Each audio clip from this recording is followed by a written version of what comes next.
শুরু করছি বাংলা বলছে। পহেলগামের বৈসারানে নৃশংস জঙ্গি হত্যা লীলার পর কেটে গেছে ৭২ ঘন্টারও বেশি সময়।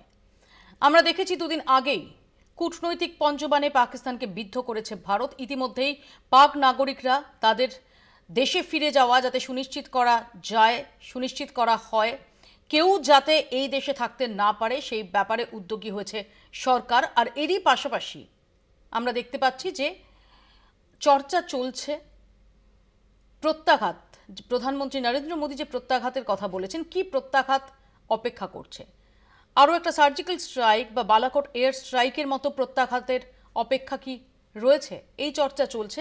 এর মধ্যে গতকাল আমরা সর্বদল বৈঠক ডেকেছি, যে সর্বদল বৈঠকে যোগ দিয়েছিলেন বিরোধী দলনেতা রাহুল গান্ধী, এবং এই বৈঠকের পর বিরোধীরা একজোট হয়ে জানিয়ে দিয়েছেন যে সরকার যে অ্যাকশনই নিক না কেন তারা সর্বতোভাবে তার পাশে রয়েছেন।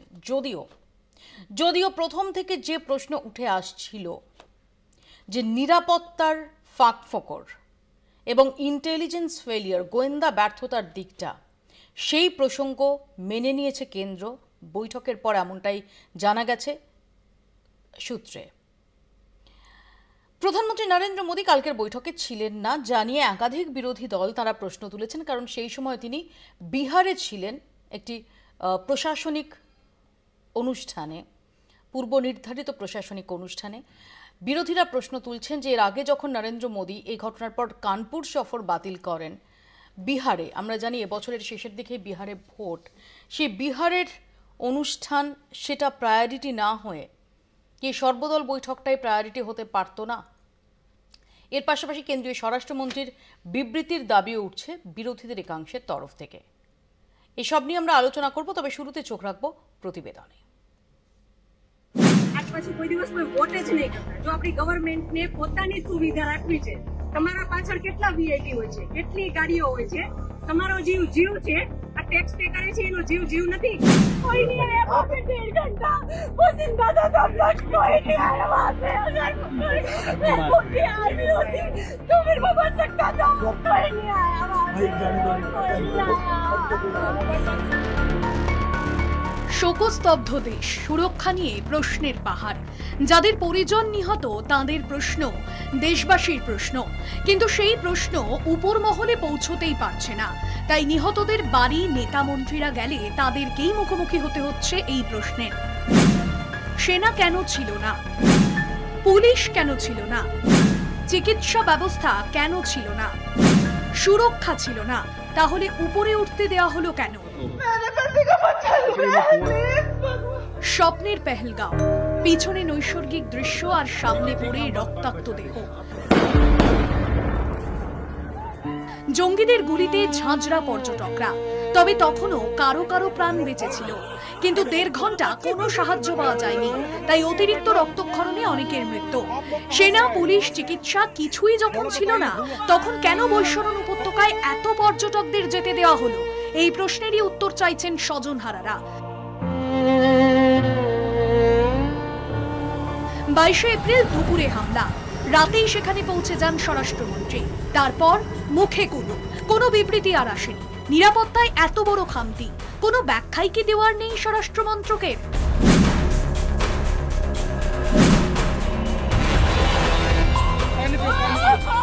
হামলার সময় অসম বিশ্ববিদ্যালয়ের এক অধ্যাপকও ছিলেন সেখানে। তাকে কলমা পড়তে বলেছিল জঙ্গিরা। তিনি কলমা পড়ে বরাত জোরে বেঁচে যান। তারপর প্রাণপণে ছুটতে থাকেন নিরাপদ আশ্রয়ের খোঁজে। টানা 8 ঘন্টা গুলির আওয়াজ পান তিনি। প্রশ্ন উঠছে, 8 ঘন্টা গুলি, তারপর অনায়াসেই গা ঢাকা। প্রায় 1.5 ঘন্টা পর ঘটনাস্থলে পৌঁছয় সেনা পুলিশ। কেন এত সময় লাগলো? প্রশ্ন তুলছেন বিরোধীরা। Will Mr. Amit Shah admit that he has been far too involved in political management, in election management, rather than in dealing with the real issues that the Home Ministry needs to be concerned about, namely keeping the people of India safe? ঘটনার পর সর্বদল বৈঠকে স্বরাষ্ট্রমন্ত্রী অমিত শাহ জানান, স্থানীয় hotel মালিকরা পুলিশকে না জানিয়েই পর্যটকদের ওই জায়গায় পাঠিয়েছিলেন। প্রশ্ন উঠছে, সত্যি কি হোটেল মালিকের উপরই পুরো দায় চাপানো যায়? যখন গোটা উপত্যকায় সন্ত্রাসের আশঙ্কা থাকে তখন সরকার ও প্রশাসনের কি কোনো দায় নেই? স্বরাষ্ট্রমন্ত্রী আরো বলেন, হামলার আগে 50 কিলোমিটার ব্যাসার্ধের মধ্যে কোনো কমিউনিকেশন সিগন্যাল ধরা পড়েনি। তাহলে কি এত বড় এলাকা ব্ল্যাকআউট থাকার পরেও নজরদারির প্রয়োজন মনে হয়নি?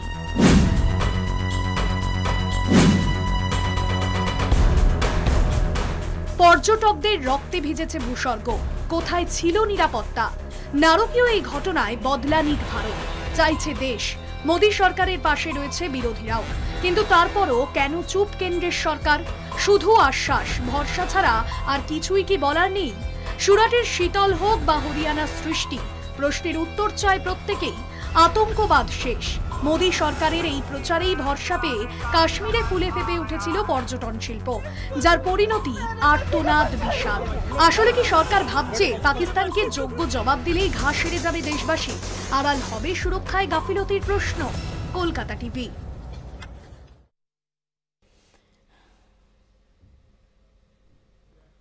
আমাদের সঙ্গে রয়েছেন কংগ্রেসের পক্ষ থেকে অশোক ভট্টাচার্য, বামেদের পক্ষ থেকে সৈকত গিরি, আমাদের সঙ্গে রয়েছেন রাজনৈতিক বিশ্লেষক সাংবাদিক সুমন ভট্টাচার্য, এবং আমাদের সঙ্গে কিছুক্ষণের মধ্যেই যোগ দেবেন তৃণমূল কংগ্রেসের পক্ষ থেকে রাজীব ব্যানার্জি, বিজেপির পক্ষ থেকে শঙ্কুদেব পান্ডা এবং আন্তর্জাতিক সম্পর্ক বিশেষজ্ঞ অনিক চ্যাটার্জি।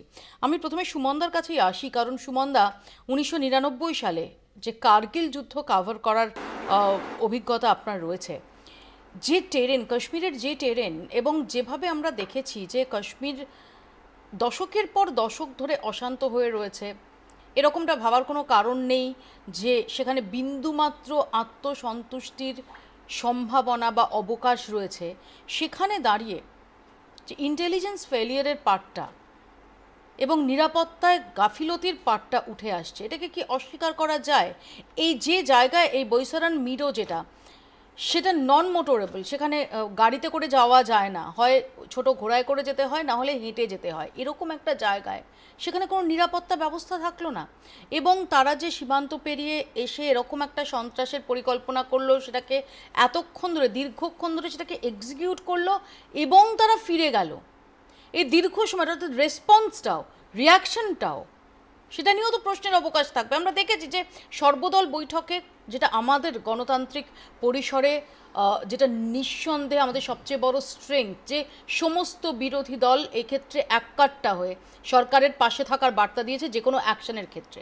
কিন্তু প্রশ্ন হচ্ছে যে একটা ঘটনা ঘটলো, তারপর একটা অ্যাকশন হলো, এর বাইরে বেরিয়ে কখন সেই সময়টা আসবে যে ইন্টেলিজেন্স ইনপুট আরও সুদৃঢ় করা যাবে, নিরাপত্তায় গাফিলতির জায়গাটাকে একদম জিরোতে নামিয়ে আনা যাবে?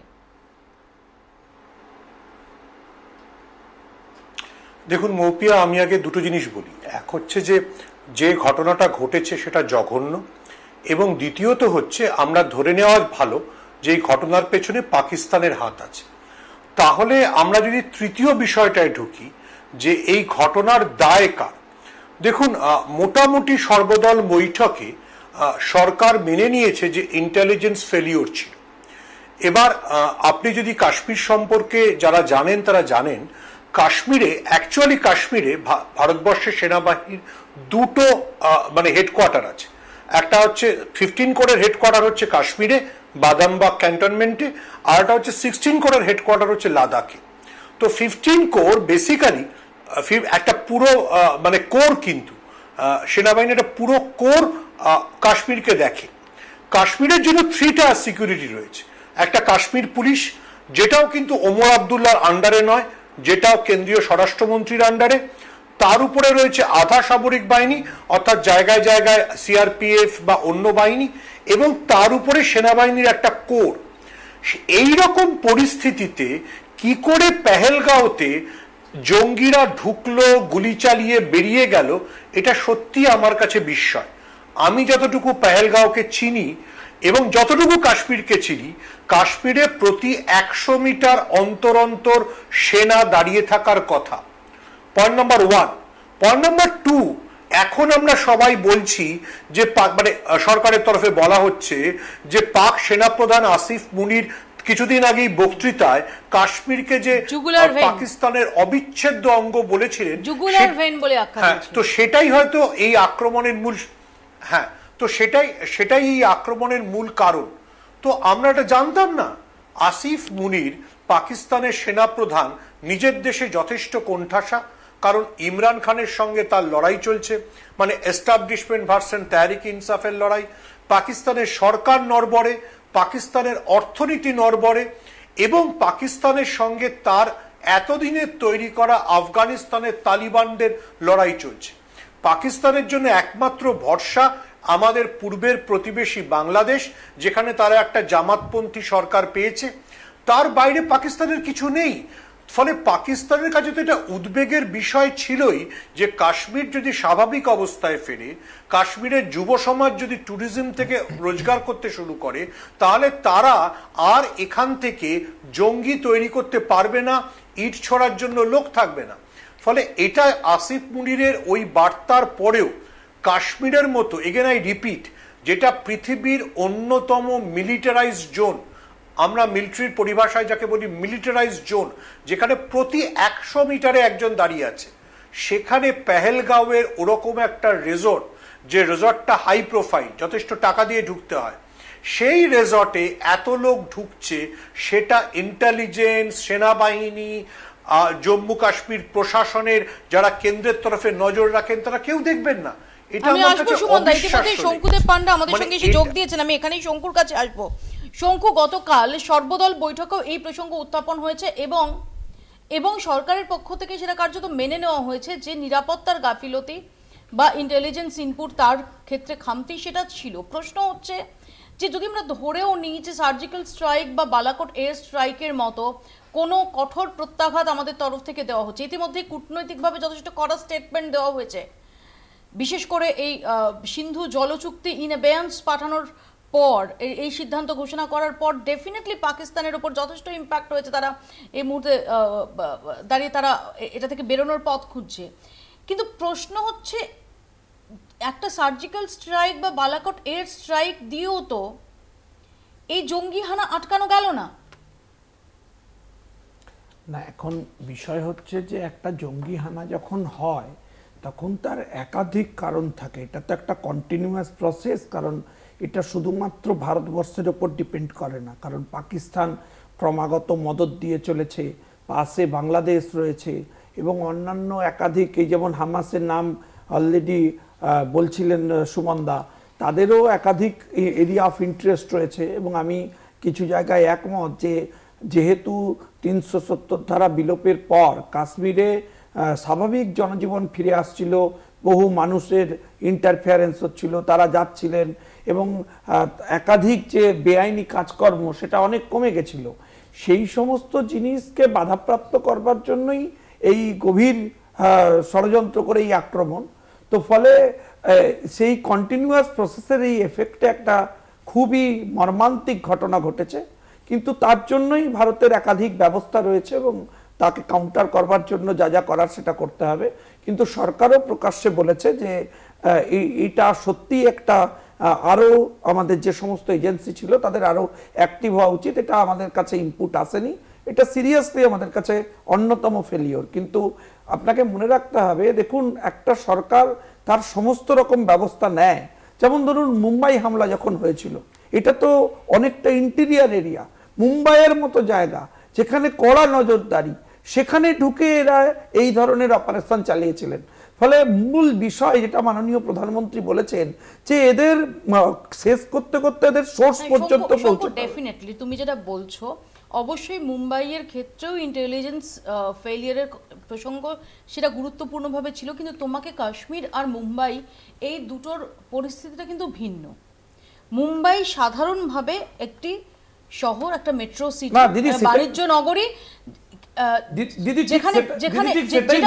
যেটা কাশ্মীরে গত 4 দশকের যে ইতিহাস তার সঙ্গে কিন্তু মুম্বাইয়ের পরিস্থিতি সেটা খাপ খায় না। কাশ্মীরের যে জোনে এই জিনিসটা হয়েছে সেই জোনে হচ্ছে সরাসরি সেই অর্থে হচ্ছে রুট অনেকটাই হচ্ছে, মানে আমি যতটুকু জানতে পেরেছি বা পরে খবর নিয়ে জেনেছি, সেটা হচ্ছে যে পুলিশের পৌঁছতেও অনেকটা সময় লেগেছে, রাস্তা এতটাই দুর্গম, অনেক সময় অনেকে ট্রেকিং করতে যান। এটা নিয়ে আমি ভারদার আলোচনার কোনো জায়গা নেই, যেখানে সরকার নিজে সরাসরি সমস্ত রাজনৈতিক দল এবং সবার কাছে বলেছে যে এটা ফেলিওর। এটা নিয়ে কোনো তর্কের অবকাশ নেই, কোনো তর্কের জায়গা নেই, যে এটা আটকাতে পারা অনেক বেশি ইম্পর্টেন্ট ছিল এবং প্রয়োজনীয় ছিল। কিন্তু আমার বক্তব্য দিদি আপনার কাছে, যে এই ধরনের ফেলিওরের পিছনে আরেকটা অন্যতম কারণও হয়।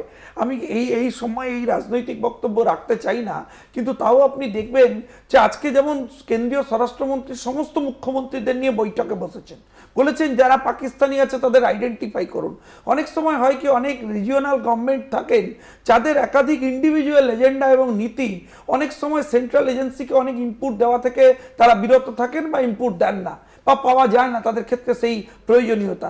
আপনি আমাকে একটা স্পেসিফিক ইনসিডেন্ট বলুন, যে ইনসিডেন্ট হচ্ছে 370 হওয়ার পর যখন কাশ্মীরের সরকার তৈরি হয়নি তার মধ্যে হয়েছে। আমি আসবো, ফলে এইগুলো এফেক্ট করে অনেক জায়গা। আমি কাউকে আক্রমণ করতে চাই না, বাট এগুলো হয়ে যায়। যেমন পশ্চিম বাংলায়, যেমন দিদি এক লাইনে শেষ করে দেবো, যেমন পশ্চিম বাংলায় যেমন ইন্টেলিজেন্স ফেলিওর তো মানতেই হবে। মুর্শিদাবাদে যা হলো, লোকে ফোন করছে, পুলিশ যাচ্ছে না, সেরকম যদি হতো আপনি বুঝতেন যে সেটা সরাসরি ব্যর্থতা। আসবো শঙ্কু, অশোকদা। হ্যাঁ, ব্যাপারটা হচ্ছে মৌপিয়া, যে 2014 থেকে আজকের দিন পর্যন্ত বারবার করে মাননীয় প্রধানমন্ত্রী এবং মাননীয় স্বরাষ্ট্রমন্ত্রী এদের মুখে আমরা শুনেছি ঘুষকে মারেঙ্গে, ঘুষকে মারেঙ্গে, ঘুষকে মারেঙ্গে। ঘুষকে মারেঙ্গে ভাই তোমার মাঝে বলিনি ভাই, শঙ্কু বলতে দাও। আপনি এইভাবে বলিনি এই ঘুষকে মারেঙ্গে, ঘুষকে মারেঙ্গে বলতে বলতে বলতে বলতে দেখলাম আমরা কোথাও ঘুষকে মারতে পারলাম না, তারা এসে এখানে ঢুকে মেরে দিয়ে চলে গেল। পুলওয়ামা থেকে পহেলগাঁও, বারে বারে বারে বারে একই জিনিস। 300 কেজি RDX কোথা থেকে এসেছিল আজ পর্যন্ত জানতে পারলাম না। পুলওয়ামার শহীদদের আত্মা আজও কাঁদছে, পহেলগাঁও নিয়েও আমরা তাই চিন্তিত। কিন্তু আমরা বলেছি, সেদিনও ছিলাম আজও ছিলাম, দেশের যে কোনো সংকটে আমরা সরকারের সাথে আছি, দেশের সাথে আছি। কিন্তু মৌপিয়া, দেশ তো এমন একজন প্রধানমন্ত্রীকে পেয়েছিল, ব্রিগেডের জনসভা মাঝপথে থামিয়ে দিয়ে যিনি দিল্লি ছুটে গিয়েছিলেন, পাকিস্তানের বিরুদ্ধে যুদ্ধ ঘোষণা করেছেন। আর যখন পাকিস্তানি জঙ্গিরা এদেশে আক্রমণ করেন, তখন সর্বদলীয় সভা ছেড়ে প্রধানমন্ত্রী বিহারে নির্বাচনী সভা করেন। এইটা লজ্জার। মণিপুর হোক কিংবা কাশ্মীর হোক, মানুষ তো প্রধানমন্ত্রীকে চান। অসহায় মানুষ, নিরীহ মানুষ, সন্ত্রাস কবলিত মানুষ প্রধানমন্ত্রীকে চান। তাদের সকলের প্রধানমন্ত্রী নরেন্দ্র মোদী, তিনি যেতে চান না। কিন্তু মণিপুর থেকে পহেলগাঁও ছুটে যান রাহুল গান্ধী। একটা কথা বলছি, নিরাপত্তার কথা, শঙ্কুর কথা শুনছিলাম, অত্যন্ত নাকি দুর্গম অঞ্চল পহেলগাঁওর এই জায়গাটা, তাই নিরাপত্তা রক্ষী যেতে পারছে না। দুর্গমতম অঞ্চলের নাম সিয়াচেন। সেখানে আমাদের সেনা জওয়ানরা একদম মানে জীবন মৃত্যু পায়ের ভিত্ত করে তারা সেখানে নিরাপত্তা বলয় সৃষ্টি করে রেখেছেন। ডিপ্লয় কথায় করা হচ্ছে, সেটা সব থেকে বড় প্রশ্ন। পহেলগাঁও জঙ্গি হামলার মাত্র কয়েকদিন আগে গুলমার্গে বিজেপি সাংসদ নিশিকান্ত দুবের বিবাহবার্ষিকী উদযাপিত হয়েছে, খুব ভালো জিনিস। সেখানে আঁটো নিরাপত্তা ছিল জম্মু কাশ্মীরের, আঁটো নিরাপত্তা হোক, তাতেও আপত্তি নেই, কিন্তু সাধারণ পর্যটকদের নিরাপত্তা ছিল না কেন, এ প্রশ্ন বারবার করে উঠবে। আরেকটা কথা মৌপিয়া, এত কিছু বলা হচ্ছে, এনআইএ কি বলেছে সুপ্রিম কোর্টে? আরে এনআইএ শুনে ভাই চুপ করো, আরে ভাই চুপ করো, তো অনেক খারাপ দিয়েছো, এই পুরো বাতিল আওয়াজ, যেমন প্রধানমন্ত্রী বাতিল আওয়াজ, তেমনি শঙ্কু বাতিল আওয়াজ। এনআইএ রিপোর্ট দিয়েছে, এনআইএ রিপোর্ট দিয়েছে,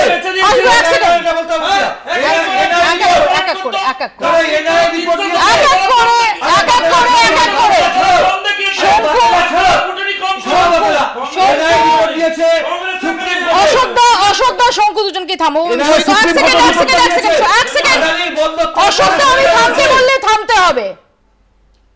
সৈকত, প্রথমত শঙ্কুদাকে ধন্যবাদ। শঙ্কুদা, আর যাই হোক, গতকালকের পর বিজেপি RSS এর বাকিদের মতন যে প্রোপাগান্ডা পলিটিক্স বিজেপি করছিল, একটা নির্দিষ্ট ধর্মীয় বিদ্বেষ ছড়ানোর রাজনীতি, সেখান থেকে সরে এসে সরকার প্রাথমিকভাবে সিদ্ধান্ত নিয়েছে এবং জানিয়েছে সর্বদল বৈঠকে যে এটা ইন্টেলিজেন্স ফেলিওর।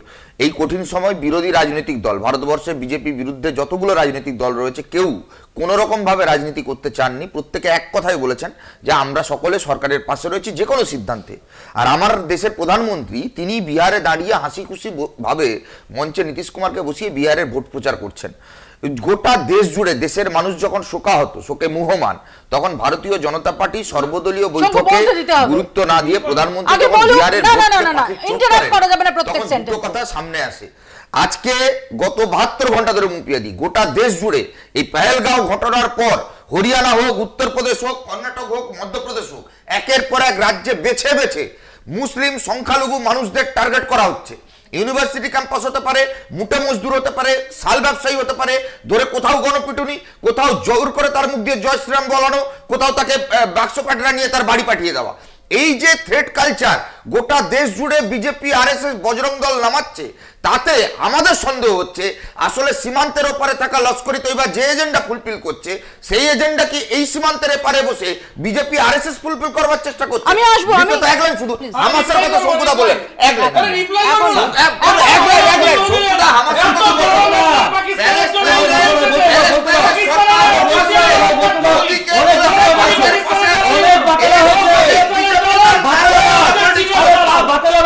একটা ছোট্ট বিরতি, দেখতে থাকুন বাংলা বলছে। প্রতিনিধিত্ব করেছেন সব বিরোধীরা, তারা আমাদের যে গণতান্ত্রিক কাঠামো, তার যে সবচেয়ে স্ট্রেংথের দিকটা, সেটাকে আরও একবার সুদৃঢ় করে তারা জানিয়ে দিয়েছেন যে সরকার যে অ্যাকশানই নিক না কেন তারা সর্বতোভাবে পাশে আছেন। যেটা ইন্টারেস্টিং, প্রথম থেকে যে প্রশ্নগুলো উঠে আসছিল, ইন্টেলিজেন্স ফেলিয়ার, সিকিউরিটির ক্ষেত্রে গাফিলতি, খামতি, ওই রকম একটা জায়গায় কোনো নিরাপত্তা ব্যবস্থা ছিল না, কোনো নজরদারি ছিল না। ওখানে এসে উইথ প্রিসিশন দীর্ঘক্ষণ ধরে অপারেশন করে তারপর ফিরে যেতে সক্ষম হলো জঙ্গিরা। এই যে রিয়াকশন টাইম এতটা লাগলো, এই বিষয়গুলো কার্যত মেনে নিয়েছে কেন্দ্র সর্বদল বৈঠকে। আমার একটাই বক্তব্য যে কার্যত মেনে নিয়ে এখন কি হবে, এতগুলো তরতাজা প্রাণ তো চলে গেল। আজকে আপনি আমায় বলুন তো, যে আমরা বললাম বড় করে, একটু আগে শঙ্কু বলছিল 370 ইত্যাদি অনেক বড় বড় গাল ভরা কথা আমরা শুনলাম। আমার একটাই বক্তব্য যে 370 হয়ে গেল, ঠিক আছে, এবার আমি বলে দিচ্ছি ওখানে ব্যবসার জন্য উন্নত জায়গা কাশ্মীরে যান, পর্যটনের জন্য উন্নত জায়গা আপনারা কাশ্মীরে যান, আপনারা ওখানে একদম যত মানে যেরকম ভাবে মনে হবে আপনারা গিয়ে কাশ্মীর ঘুরে আসুন। এত বড় বড় মার্কেটিং করেছে, এত বড় বড় প্রচার করা হয়েছে ডক্কারিনাথ করে, কিন্তু আলটিমেটলি আমরা কি দেখলাম? আজকে ভাবুন তো, এরা কি জানতো না? যেখানে জানে কাশ্মীরের পাশে কোন বিদেশি রাষ্ট্র আছে আমরা খুব ভালো করে জানি, সেই জায়গা থেকে এই সময় প্রচুর টুরিস্ট যায়। সেই টুরিস্টরা যে যাচ্ছে জানে, লাখো লাখো টুরিস্ট যাচ্ছে, এবং এই যে জায়গাটা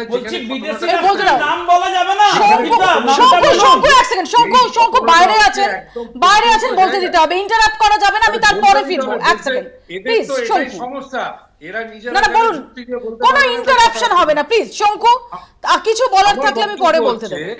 যে আজকে আপনি বলুন, ঘটনা ঘটার পরে হেলিকপ্টারে করে গৃহমন্ত্রী চলে গেল, কিন্তু গৃহমন্ত্রী, কেন্দ্রীয় সরকারের গৃহমন্ত্রক, এর দায় কি কোনোভাবে এড়াতে পারবে? একটা চেকপোস্ট নেই, এখন এআই সিস্টেম হয়ে গেছে, ড্রোন নেই, কোনো ওখানে কোথাও কোনো নিরাপত্তা বাহিনীর দেখা নেই, ইন্টেলিজেন্স কোথায়? আজকে এই কথাগুলো তো উত্তর দিতে হবে। আমি মেনে নিলাম, মেনে নিয়ে কি হবে? 26 জনের প্রাণ চলে গেল, এত মানুষ, নিরীহ মানুষ আজকে যারা বেড়াতে গেছিল তারা আজকে ইনজিওর, আজকে সারা দেশ স্তব্ধ, এদের প্রাণ তো আমরা ফিরিয়ে দিতে পারবো না। আপনারা কি কেন্দ্রীয় স্বরাষ্ট্রমন্ত্রীর বিবৃতি দাবি করেছেন? হ্যাঁ, কি বলছেন? আপনারা কি কেন্দ্রীয় স্বরাষ্ট্রমন্ত্রীর বিবৃতি দাবি করেছেন? হ্যাঁ, নিশ্চিতভাবে। আমরা তো চাই কেন্দ্রীয় স্বরাষ্ট্রমন্ত্রী, কেন আমরা তো বলছি প্রধানমন্ত্রীও বিবৃতি দিক, প্রধানমন্ত্রীও কি বলতে চায় সেটা আমরা জানতে চাই। আমরা দেখুন, এরকম ক্রাইসিসে আমার বক্তব্য দেশবাসী এক, আমাদের নিশ্চিতভাবে একতাবদ্ধ হয়ে চলতে হবে। যা কেন্দ্রীয় সরকার সিদ্ধান্ত নেয় আমরা তার সাথে একমত, কিন্তু এটাও তো ভাবতে হবে যে এই ঘটনা বারবার ঘটছে কেন? পুলওয়ামার পর থেকেও আরো টুকটাক ছোটখাটো ঘটনা ঘটেছে, আমরা কেন তার থেকে শিক্ষা নিইনি? আজকে কেন্দ্রীয় সরকার বড় বড় করে কথা বলছে, কিন্তু আজকে তাকে বলতে হবে যে আমার এটা পুরো দায়, এই যে এতগুলো মানুষ মরে গেল এর জন্য কেন্দ্রীয় সরকার এবং বিশেষ করে কেন্দ্রীয় সরকারের গৃহমন্ত্রী, আজকে বলুন তো, আন্তর্জাতিক সীমানা চারিদিকে হচ্ছে না, দেশীয় সীমানা ঠিক আছে না আন্তর্জাতিক সীমানা ঠিক আছে, কি করে জঙ্গি অনুপ্রবেশ ঘটছে। আর আমি অবাক লাগছি, সেইখানে এই বিরোধী রাজনৈতিক দল বিজেপির বাংলার কয়েকজন নেতা সেখানে হিন্দু মুসলমান করছে। এই কি, কোন কোন মানে রাজনৈতিক দলকে দেখছি আমরা? আমি এখানেই আসবো রাজীব, আমি আসবো রাজীব, আমি শঙ্কু তোমার কাছে আসবো। ঠিক যে প্রশ্নগুলো বিরোধীরা তুলছেন, এবং ইতিমধ্যেই প্রধানমন্ত্রী তার সর্বদল বৈঠকে অনুপস্থিতির প্রসঙ্গ সেটাও বিরোধীদের তরফ থেকে তোলা হয়েছে। আমরা দেখেছি যে বিরোধী দলনেতা রাহুল গান্ধী তিনি তার মার্কিন যুক্তরাষ্ট্র সফর কাটছাট করে এসে কাল সর্বদল বৈঠকে যোগ দিয়েছেন। আজকে তিনি ভিজিট করেছেন কাশ্মীর। কি বলেছেন রাহুল গান্ধী সেটাও শোনাবো, তার আগে একটু আপনাদের দেখাবো যে একদিকে প্রধানমন্ত্রী তিনি সর্বদল বৈঠকে উপস্থিত থাকলেন না, অন্যদিকে কেন্দ্রীয় স্বরাষ্ট্রমন্ত্রী অমিত শাহ তিনি কেন বিবৃতি দিচ্ছেন না এই প্রশ্ন তুলছে বিরোধীদের একাংশ। দেখুন।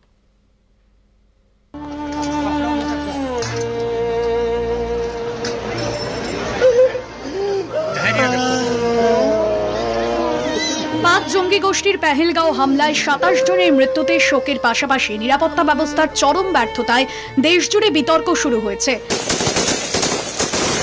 কেন্দ্রশাসিত রাজ্য জম্মু কাশ্মীরের নিরাপত্তার দায়িত্ব কেন্দ্রীয় স্বরাষ্ট্র মন্ত্রকের। গোটা উপত্যকায় কড়া নিরাপত্তা বলয় মোড়া থাকলেও বদ্ধভূমি পেহেলগাঁওয়ের বৈশরণ পুরোপুরি অরক্ষিত ছিল, আর তা নিয়ে প্রশ্ন উঠে গিয়েছে খোদ মোদি শার খাস তালুক গুজরাটেও। নিরাপত্তা ব্যবস্থায় ত্রুটি, কাঠগড়ায় কেন্দ্র। আপাতভাবে এই প্রশ্নের নিশানায় স্বরাষ্ট্রমন্ত্রী অমিত শাহ হলেও তার জবাবদিহির দায় বর্তায় প্রধানমন্ত্রী মোদীর। মঙ্গলবারের জঙ্গি হামলার পরপরই সৌদি আরবে সফররত প্রধানমন্ত্রী পূর্ব ঘোষিত কর্মসূচি ছাঁটাই করে দেশে ফিরে আসেন, কিন্তু জম্মু কাশ্মীর নয়, তার গন্তব্য হয় বিহার। আগামী নভেম্বরে সেখানে বিধানসভা ভোট। দেশময় শোকাবহ পরিবেশের মধ্যেই বিহারের মুখ্যমন্ত্রী তথা এনডিএ শরিক নীতিশ কুমারের সঙ্গে মোদীকে খোশ মেজাজে দেখা গেল মধুবনীতে এক জনসভায়।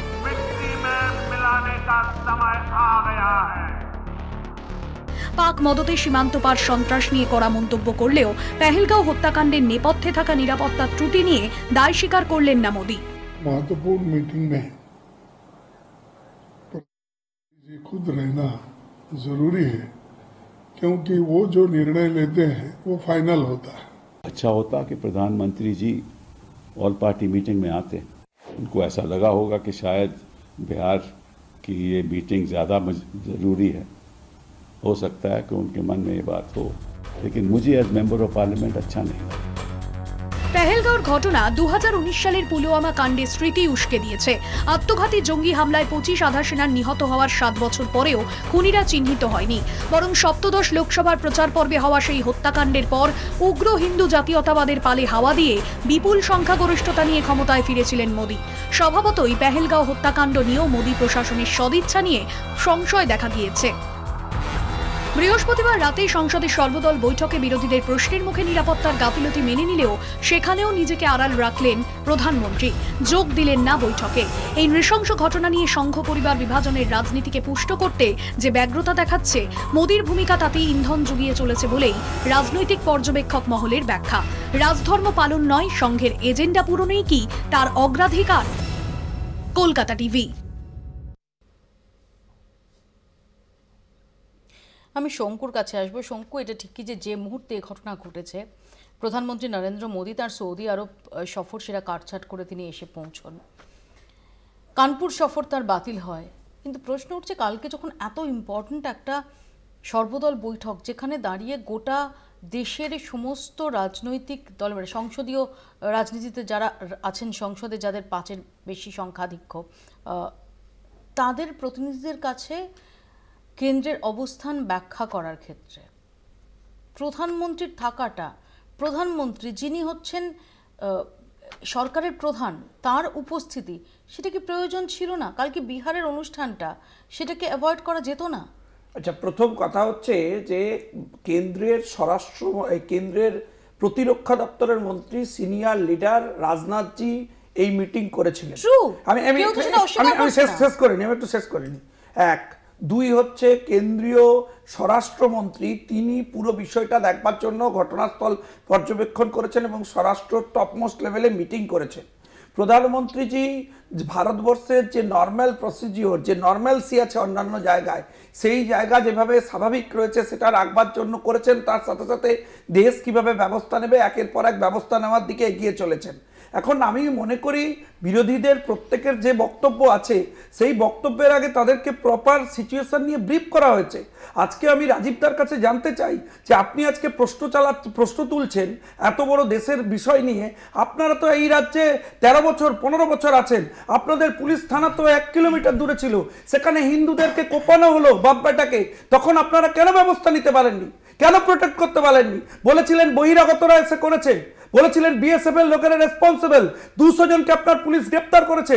আমি জানতে চাই রাজীবদার কাছে যে কজন বহিরাগতকে গ্রেফতার করেছে। আসবো রাজীবদা,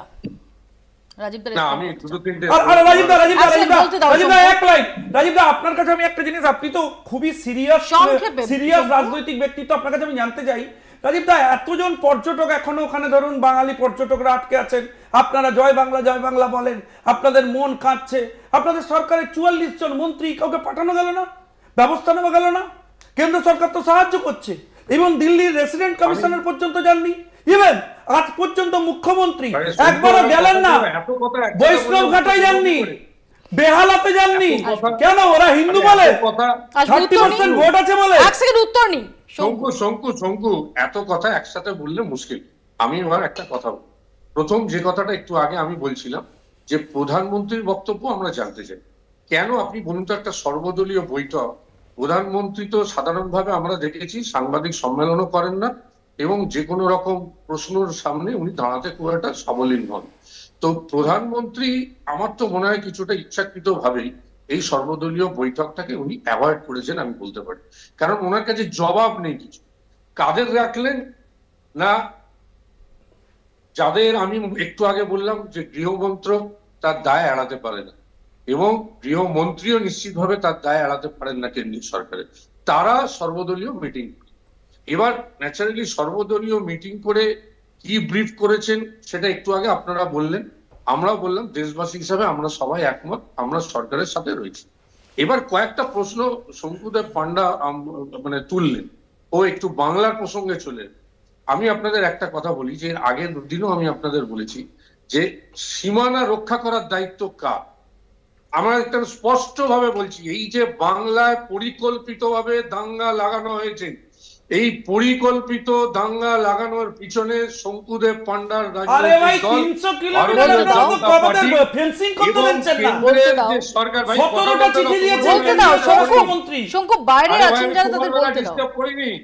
তোমার বেলা ডিস্টার্ব করিনি, আমি বলছি আমার এবার পরিকল্পিত ভাবে তোমরা সীমানা খুলে দিয়েছো। বিএসএফ এর দায়িত্ব কার? দায়িত্ব সীমানা রক্ষা করার দায়িত্ব কার? বিএসএফ এর দায়িত্ব। এবার বিএসএফ সেখান থেকে লোক ঢুকিয়ে দিচ্ছে, তোমরা ইভেন আমি তো বলছি দায়িত্ব নিয়ে, অন্য রাজ্য থেকেও তোমরা লোক ঢুকিয়ে দিয়ে ইচ্ছাকৃতভাবে বাংলা শান্তির রাজ্য, বাংলা অহিংসার রাজ্য, তাকে তোমরা জোর করে অশান্ত করবার জন্য, হিংসা ছড়িয়ে দেওয়ার জন্য মুর্শিদাবাদের এই কাণ্ডগুলো ঘটিয়েছে। একদম ধরা পড়ছে। খুব সংক্ষেপে উত্তর দেব। আরে রাজীবদা, বিএসএফ করুক, পুলিশ তো আপনার 200 জনকে ধরেছেন, একটা বহিরাগত ধরতে পারলেন না। বাংলা পরিচয় এক সেকেন্ড ও রাজীবদা বলছে 300 জনকে পুলিশ ধরেছে, একটা বহিরাগত ধরতে পারলেন না। এক মিনিট, তুমি অনেকগুলো কথা বলেছো। আমরা কাশ্মীরটা নিয়ে আলোচনা করি। উনি তো বলছেন সব বহিরাগত ঢুকিয়ে দিচ্ছে, বিএসএফ এর বিরোধিতা। তোমরা রাজনৈতিকভাবে ফায়দা লোটার জন্য একটু দায়িত্বশীল রাজনৈতিক দলের মতো আচরণ করুন। হিন্দু মুসলমান এগুলো করছো, এতে করতেও প্লিজ আমরা পয়েন্টে আসি, প্লিজ পয়েন্টে আসি। এক সেকেন্ড, আমি দুটো বিষয়েই আমি আসবো, তার আগে একবার দেখব কি বললেন রাহুল গান্ধী। তিনি আজ কাশ্মীর সফরে যান, কি বলেন তিনি একটু শোনাবো।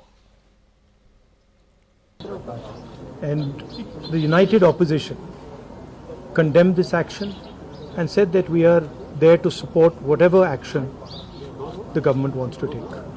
And it is very important that every single Indian stands united, stands together, so that we can defeat what the terrorists were trying to do. I also met Chief Minister and LG, and they briefed me about what had happened, and I assured both of them that myself and our party is going to support fully. Thank you very much. আমার তিনটে বিষয়, সেটা হচ্ছে রাজীব দা এবং শঙ্কুদা কিছুক্ষণ আগে এত তর্কাতর্কি করছিলেন কে কিভাবে লোক ঢুকিয়ে বাংলা কিংবা ভারতবর্ষকে অশান্ত করতে চায়, এটা রাজীব দা এবং শঙ্কুদা নিজেদের এক্সপিরিয়েন্স রয়েছে। কিন্তু বক্তব্য হচ্ছে আমরা দেখেছিলাম নির্বাচনের আগে এত হেলিকপ্টার এত কপ্টার উঠতে, চ্যাটার ফ্লাইট উঠতে, কেন ওই কাশ্মীরের ওই ঘটনার পর এই রাজ্যের সরকার কিংবা কেন্দ্রের সরকার কোনোভাবে কোনো হেলিকপ্টার পরিষেবা ফ্রিতে পৌঁছে দেওয়ার দায়িত্ব সরকার, রাষ্ট্র, রাজ্য সরকার, কেন্দ্র সরকার নিল না? ওখানে কিন্তু কাশ্মীরি মুসলিমরা তারাই কিন্তু ফ্রিতে অটো সার্ভিস, গাড়ি সার্ভিস দিয়ে তাদেরকে এয়ারপোর্ট এবং রেলওয়ে স্টেশনে পৌঁছে দিচ্ছে। দুই, আদিল, এক আদিল যেমন সন্ত্রাসবাদী হয় আর এক আদিল তেমন প্রাণ দিয়ে সন্ত্রাসবাদের বিরুদ্ধে শহীদ হয়। ঠিক একইভাবে মালেগাঁও বিস্ফোরণের সাধ্বী প্রজ্ঞা, যার জন্য কেন্দ্রের সরকারের এনআইএ তার ফাঁসির সাজা দিতে চায়, সে আর শঙ্কুদেব কোনটা হিন্দু হলো, তাদের চরিত্র এক হয়। আসলে লস্কর-ই তৈবা এবং বিজেপি, আরএসএস এরা প্রত্যেকেই আমাদের দেশের জন্য বিপজ্জনক। এই মুহূর্তে দাঁড়িয়ে দেশকে আতঙ্কবাদ, জঙ্গিবাদের বিরুদ্ধে লড়তে হবে। শঙ্কুদেব কোনটারা নজর ঘোরাতে চাইছে গোটা দেশের প্রধানমন্ত্রী, স্বরাষ্ট্রমন্ত্রীর ব্যাপার থেকে ঢাকার জন্য আপনার আমার নজরকে ঘুরিয়ে দিয়ে আমাদের লক্ষ্য এক, গোটা ভারতবর্ষের লক্ষ্য এক, আতঙ্কবাদ, জঙ্গিবাদের বিরুদ্ধে লড়াই। যারা আতঙ্কবাদ, জঙ্গিবাদ থেকে গভর্নমেন্টের রাজনীতিতে লাভবান হয়, আজকে তারা এই চিৎকার চেঁচামেচি ডাইভার্ট করে ভারতের সাধারণ নাগরিকদের জীবন নষ্ট করে গেল করতে। 19 তারিখ প্রধানমন্ত্রী কেন কাশ্মীর সফর বাতিল করেছেন? কেন মোদি 19 তারিখ সৈকত, শঙ্কু দুজনের কাছে আসবো, আমি একটু অশোকদার কাছে আসি। অশোকদা, গতকাল শহীদ হয়েছেন উধমপুরে ভারতীয় সেনাবাহিনীর জওয়ান, নদিয়ার বাসিন্দা। একটু মেনশন করব যে আমরা দেখেছি গতকাল যে সর্বদল বৈঠক, সেখানে ওমর আবদুল্লার যে দল, সেই দল তাদের ডাকা হয়নি। তারা যে প্রশ্ন তুলেছেন যে তার কারণ যাদের 5-এর বেশি সাংসদ তাদেরই প্রতিনিধিত্ব সেখানে করা হয়েছে। না, এ তো মানে এই কেন্দ্রীয় সরকারের এই ডিসক্রিমিনেশনটা নতুন কোনো কিছু ব্যাপার নয়। আমি যেটা বলতে চাইছি মৌপিয়া, যে গতকাল শহীদ হয়েছেন ভারতীয় সেনাবাহিনীর জওয়ান উধমপুরে, তার নাম ঝন্টু আলী শেখ, তিনি নদিয়ার বাসিন্দা, তিনি কিন্তু মুসলিম। আমি বলতে চাইছি এনআইএ সুপ্রিম কোর্টে সুপারিশ করেছেন যার ফাঁসি চেয়ে, তার নাম সাধ্বী প্রজ্ঞা, তিনি কিন্তু হিন্দু। আমি বলতে চাই এনআইএ সুপ্রিম কোর্টে রিপোর্ট দিয়েছে যে আদানির বন্দর থেকে 21,000 কোটি টাকা, আরে আদানির টাকায় তুমি চলো, আদানির চাকর তুমি, আদানির চাকর, বসো ভাই বসো। আদানির বন্দর থেকে 21,000 কোটি টাকা গেছে।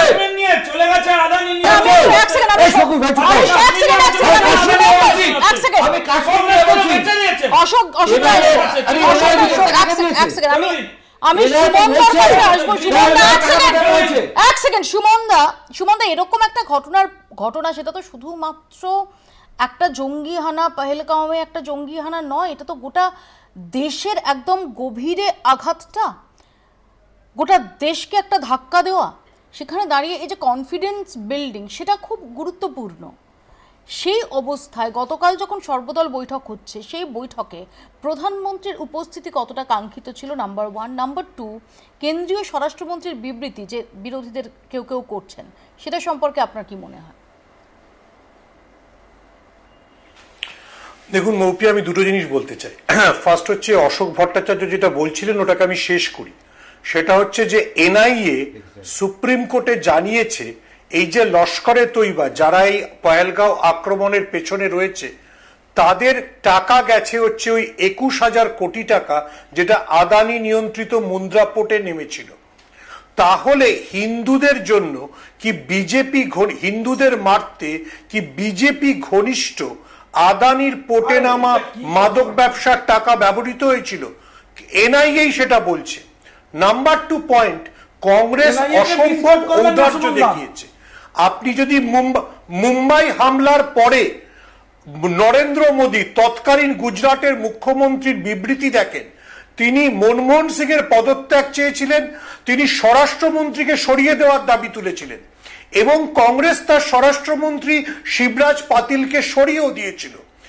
আমাদের কাছে আমাদের ভারতবর্ষের নাগরিকদের সাধারণ দাবি, যে স্বরাষ্ট্রমন্ত্রী এতটা ব্যর্থ, তাকে সরানো তো দূরের কথা, একটা বিবৃতি দেওয়া থেকেও কেন বিজেপি আড়াল করছে?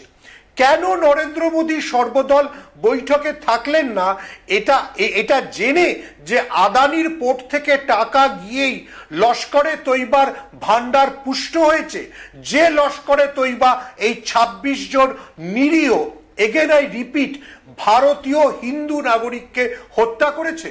এই জবাব তো নরেন্দ্র মোদী এবং অমিত শাহকেই দিতে হবে। আমি একদম 20 সেকেন্ডে শঙ্কর জবাব দেব। গুরুত্বপূর্ণ খবর প্রথম হচ্ছে এনআইএ কে মিসকোট করছেন, নাম্বার 1। নাম্বার 2, এনআইএ স্পেসিফিক্যালি এই ধরনের কমিউনিকেশন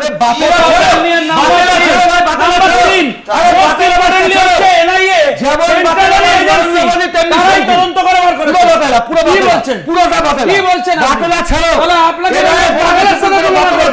আমি কি তাই করবো?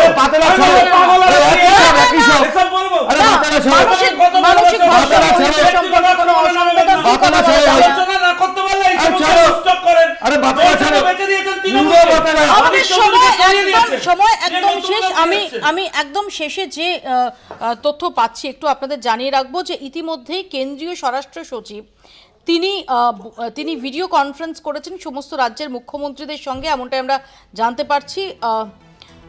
এবং সব রাজ্য থেকে দ্রুত পাক নাগরিকদের ফেরাতে নির্দেশ দেওয়া হয়েছে। 48 ঘন্টার যে ডেডলাইন, সেই ডেডলাইন প্রায় শেষ হওয়ার পথে। আমাদের প্রতিনিধি দীপ্তিমান আমাদের সঙ্গে টেলিফোন লাইনে রয়েছেন। দীপ্তিমান, কি জানা যাচ্ছে? কেন্দ্রীয় স্বরাষ্ট্র সচিব কিন্তু ইতিমধ্যেই বৈঠক করেছেন, সব রাজ্যের মুখ্য সচিবদের সঙ্গে বৈঠক করেছেন এবং ভিডিও কনফারেন্সিং এর মাধ্যমে এই মুখ্য সচিবদের সঙ্গে বৈঠক করা হয়েছে। সেখানে স্পষ্টভাবেই কিন্তু নির্দেশ দেওয়া হয়েছে যে যেখানে যেখানে পাকিস্তানি ন্যাশনালস রয়েছে সেই ন্যাশনালসদের আইডেন্টিফাই করতে এবং আইডেন্টিফাই করে তারা যাতে বেরিয়ে যায় এবং তাদেরকে যেন বাইরে পাঠানো, পাকিস্তানে ফেরত পাঠানো, তার ব্যবস্থা নিতে।